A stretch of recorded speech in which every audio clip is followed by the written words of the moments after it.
po, magluluto po tayo ng sarisyadong dalagang bukid. Ito po yung ating dalagang bukid, pinirito na po namin kanina. Ngayon po, magkikisa po tayo ng bawang.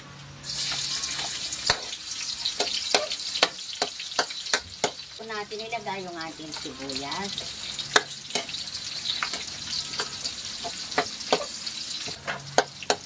Ngayon po natin ilagay yung ating pong kamatis.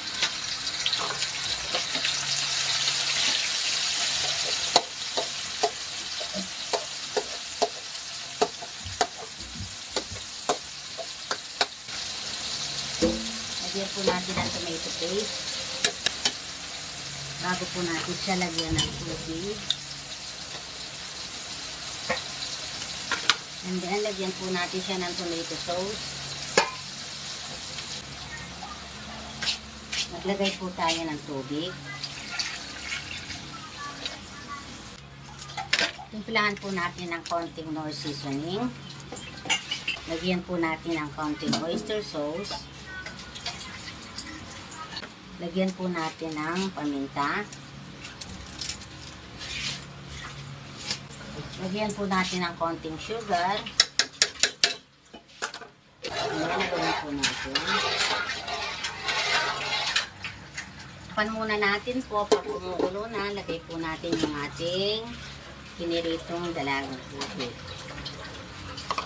Ngayon po, kumukulo na po ang ating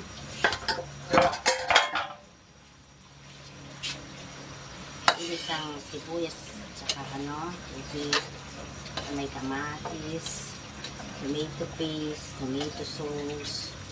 Yan po, marugin ko lang po yung ating kamatis. Kasi po, pag hindi mo po dinurog yung kamatis, parang tawag po yung buhay pa yung kamatis. Ito lang, basta. Pag ganito daw po, buhay pa yung kamatis. Kasi po, nung nagluluto po dati ang mama ko, sabi niya, pag nagluluto ka, sabi niya, kailangan yung kamatis mo buhay, ay hindi pwedeng buhay yung kamatis. Dapat, yung kamatis mo, ganito yung durog na durog. Hindi yung buhay yung kamatis. So, bidurugin ko po siya hanggang mamatay po yung kamatis. Ayun po, lalagay na po natin yung ating piniritong dalagang bukid na walang asawa. Kasi dalagang po siya, no? Dalagang bukid.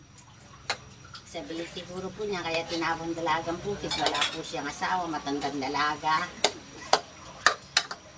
Ayan.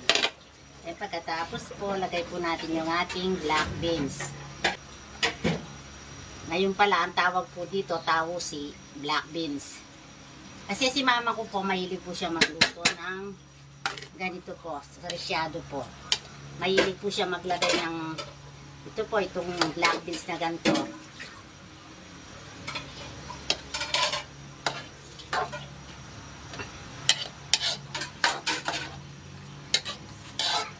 So, dagdagan pa po natin ng black beans.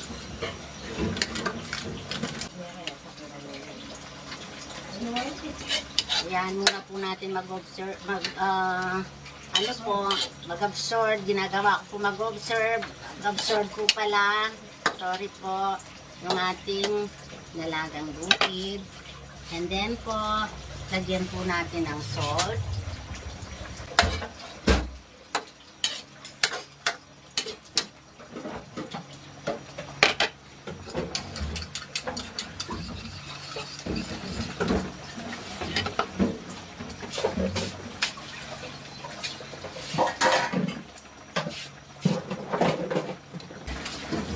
Tikman po natin kung okay na po yung alat. Matabang pa po. Lagyan pa po natin siya ng konting patis.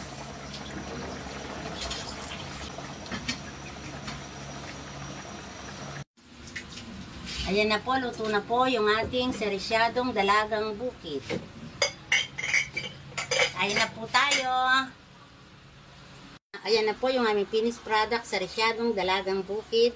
Marami pong salamat sa lahat ng aming mga followers, sa lahat ng aming mga viewers. God bless you all po.